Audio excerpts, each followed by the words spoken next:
Era apenas mais uma noite comum na residência dos Nichols, quando no dia 16 de novembro de 2012, Megan, uma das filhas do casal, dormindo em seu quarto, acordou com os gritos desesperados da mãe. Ela correu para ver o que estava acontecendo e, ao abrir a porta, se deparou com a mãe sendo brutalmente esfaqueada pela própria irmã. E o motivo? Inacreditável. Uma obsessão íntima entre pai e filha.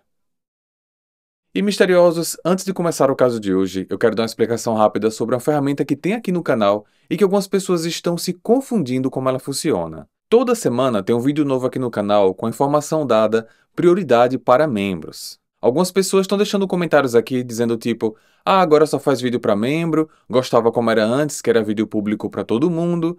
Existem duas situações. Uma é que existe realmente uma playlist exclusiva para membros. São 25 casos exclusivos que eu fiz esses casos como forma de agradecimento para aquelas pessoas que podem contribuir com o canal, porque seria até meio injusto para algumas pessoas que tiram dinheiro do seu orçamento para poder contribuir com esse projeto e eu apenas dizer obrigado, né? Então eu fiz esses vídeos lá para essas pessoas, então a lista tá lá. Contudo, toda semana tem um vídeo no canal que aparece com informação como prioridade para membros. Esses vídeos são acesso antecipado para os membros do canal a partir do nível 2, que conseguem assistir com uma semana antes os vídeos que eu posto publicamente aqui no canal. Então, por exemplo, esse vídeo que está saindo hoje, quem é membro do canal assistiu na semana passada e sem anúncios, porque tem essa vantagem também. Então, assim, não se preocupem, os vídeos estão públicos todas as semanas, mas quem é membro consegue assistir os vídeos de maneira antecipada e sem anúncios. Então, aproveitando aqui o ensejo, para aqueles que quiserem e puderem ajudar de maneira direta com que esse projeto continue e cresça cada vez mais, considere a possibilidade de se tornar membro do canal, clicando no botão aqui embaixo Seja Membro ou no link da descrição. E a depender do nível escolhido, você terá acesso a benefícios exclusivos. Recados dados, vamos então ao caso de hoje.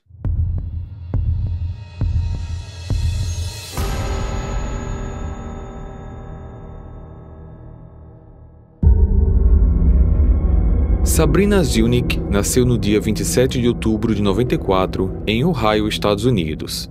Seus pais, Susan e Mark, sofriam com alcoolismo, abuso de drogas, já haviam tido inúmeros problemas com as autoridades e, para acrescentar o caos dessa família, Sabrina, com apenas 4 anos, foi diagnosticada com o transtorno opositivo desafiador, uma síndrome comportamental atribuída a crianças que constantemente vão contra as ordens e orientações de figuras de autoridade, como pais e professores.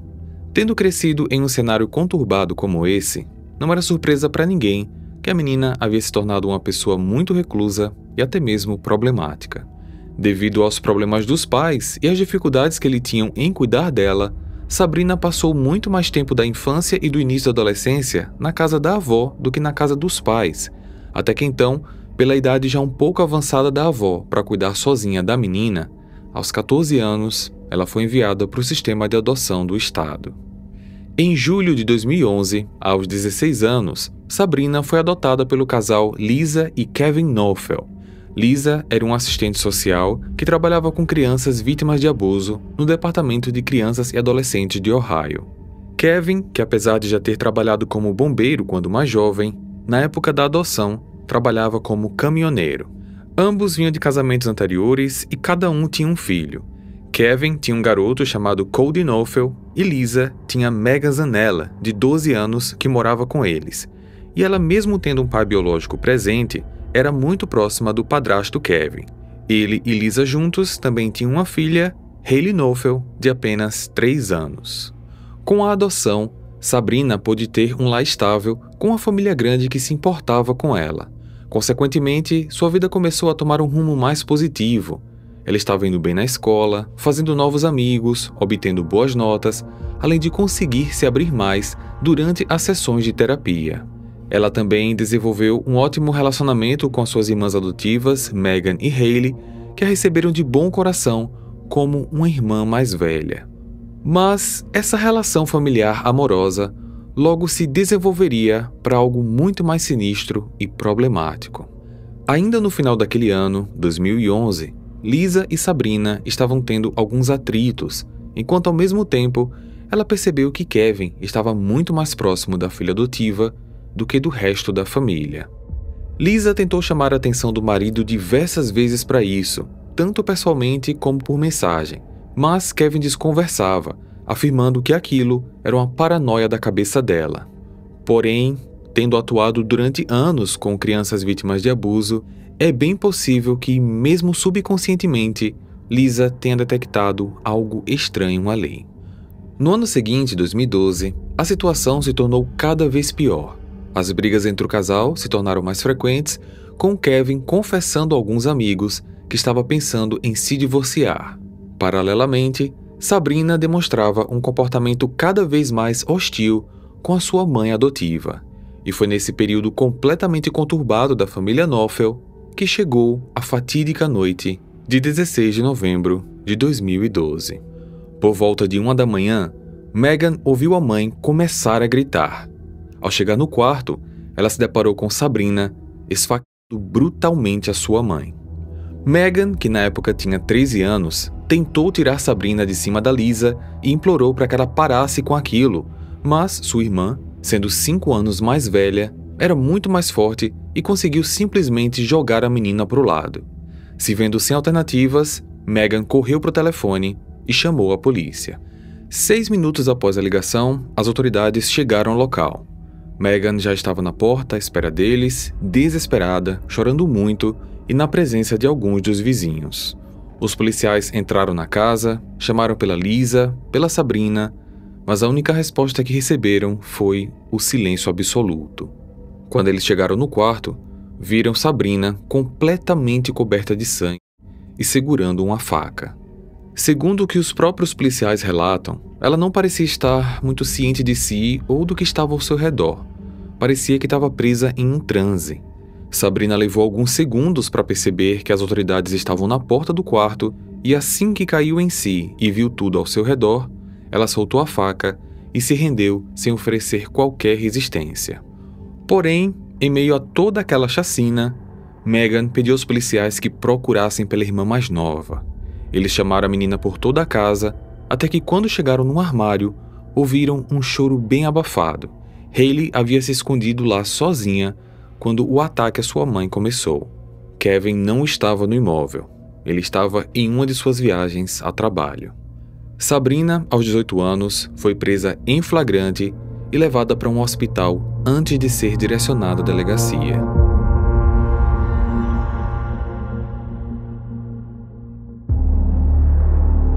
Na sala de interrogatório, Sabrina foi questionada sobre o que havia acontecido naquela noite.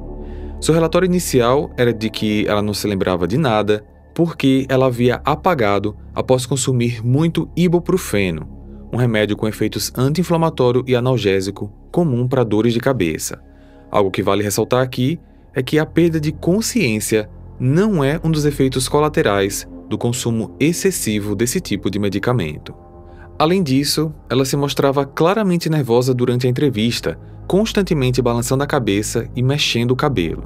E como apontou o investigador responsável, um sinal comum de alguém que está tentando esconder algo. Kevin voltou rápido da sua viagem a trabalho, mas quando chegou na delegacia, ele estranhamente já apareceu ao lado de um advogado, e todas as vezes que os policiais perguntavam algo, o seu advogado primeiro dizia se ele poderia responder aquilo ou não.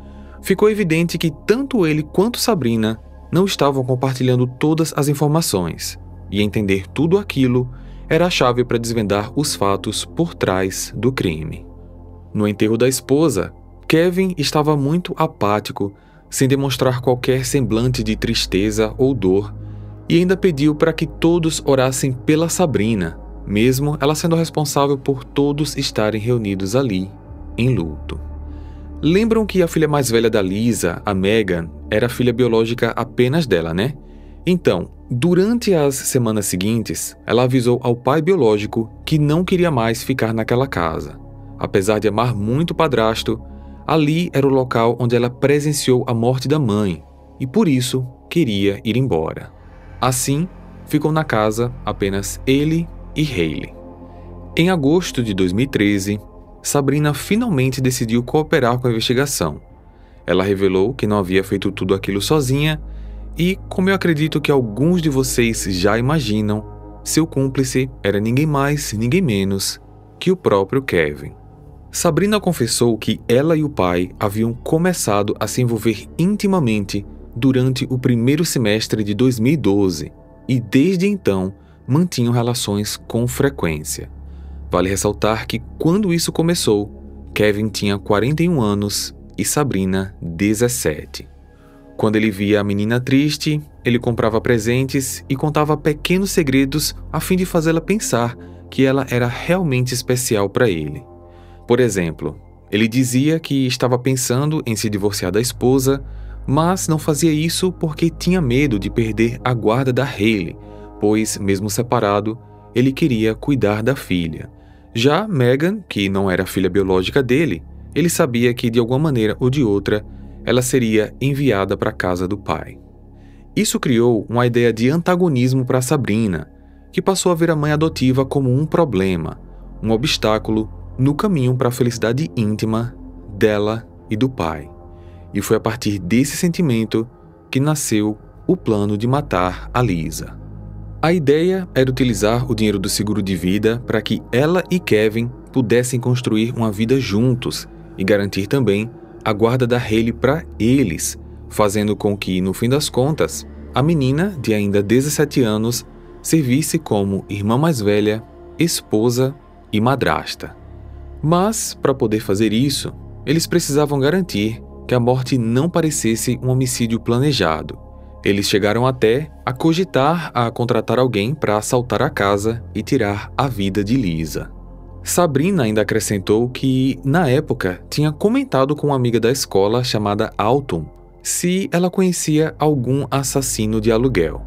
Autumn, por sua vez, nem deu bola para a menina, achando que a amiga estava fazendo piada de alguma situação. Porém, depois de um tempo, Kevin convenceu Sabrina a executar o plano com as próprias mãos, mas criando esse mesmo cenário de latrocínio.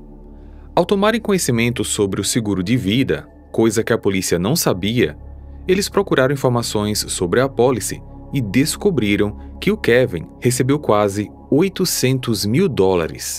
E o pior, ao invés de ele guardar a quantia, pelo menos naquele primeiro momento em que todos sofriam em luto, ele simplesmente gastou todo o dinheiro.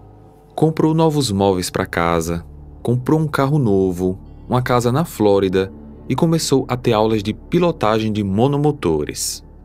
Tendo em mãos o novo relato de Sabrina e as provas sobre o gasto do seguro, a polícia tinha o que precisava para emitir o mandado de prisão. E assim, em agosto de 2013, 9 meses após o falecimento da Lisa, Kevin foi preso.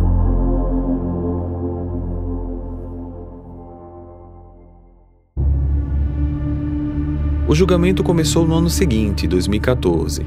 As audiências de ambos os réus foram separadas. O primeiro a ser julgado foi o Kevin, em maio, que na ocasião se declarou inocente, com Sabrina servindo como testemunha-chave.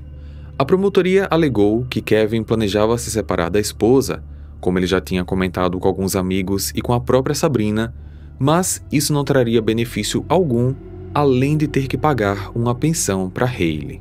Assim, o caminho que ele achou que seria mais lucrativo seria tirar a vida da esposa e receber o seguro de vida dela. Kevin, então, teria feito a cabeça da Sabrina para que ela executasse o plano, só que ele sabia que, no fim das contas, ela ficaria presa e ele livre. Essa teoria acabou sendo aceita pelo júri, que o considerou culpado. Ele, que mesmo estando apenas, entre aspas, sendo acusado por abuso de menor e conspiração para matar, foi condenado à prisão perpétua com possibilidade de liberdade condicional após 30. A ele ainda foi imputado a obrigação de devolver todo o dinheiro recebido pela apólice de seguro. Sendo assim, todos os seus bens foram penhorados para quitar a dívida. Sabrina, enquanto ré, se declarou culpada e antes que sua pena fosse atribuída, o juiz disse que não tinha dúvidas de que a jovem tinha sido manipulada e usada pelo próprio pai, mas que a violência do seu crime também precisava ser levada em conta. Lisa não tinha sido morta apenas com um único golpe. Sabrina desferiu exatos 178. Ela teve diversas chances de parar o que estava fazendo, seja entre uma facada e outra, seja quando Megan tentou impedi-la, mas ela continuou, dando à pessoa que abriu as portas de sua casa e lhe tratou como uma filha, uma morte dolorosa, além de destruir por completo uma família e causar inúmeros traumas nas suas irmãs mais novas, que presenciaram todo o ocorrido. Sabrina recebeu a mesma condenação que o Kevin, prisão perpétua, com direito à possibilidade de liberdade condicional após 30. Ela ainda fez um último pronunciamento, pedindo perdão pelos seus atos. Eu queria pedir desculpas pelo que eu fiz. A Lisa não merecia o que aconteceu. Eu peço que me perdoem, não para o meu próprio bem, mas para que aqueles que eu machuquei possam começar o seu processo de cura. Eu não consigo explicar o quão arrependida eu tô, nem a tristeza que eu tenho que lidar a partir de agora. Sabrina era uma menina que tinha muitos transtornos, uma infância completamente conturbada, e na esperança de conseguir algo melhor em sua vida, acabou sendo manipulada por um homem que, apesar de ser seu novo pai, e na cabeça dela o seu futuro marido, era um psicopata. A história da família Knopfel só comprova que muitas vezes o perigo pode estar em todo lugar. Ele vem de onde menos imaginamos. Lisa, mesmo lidando com vítimas de abusos diariamente, infelizmente não conseguiu perceber que havia se casado com um monstro e muito menos que havia adotado a sua própria assassina.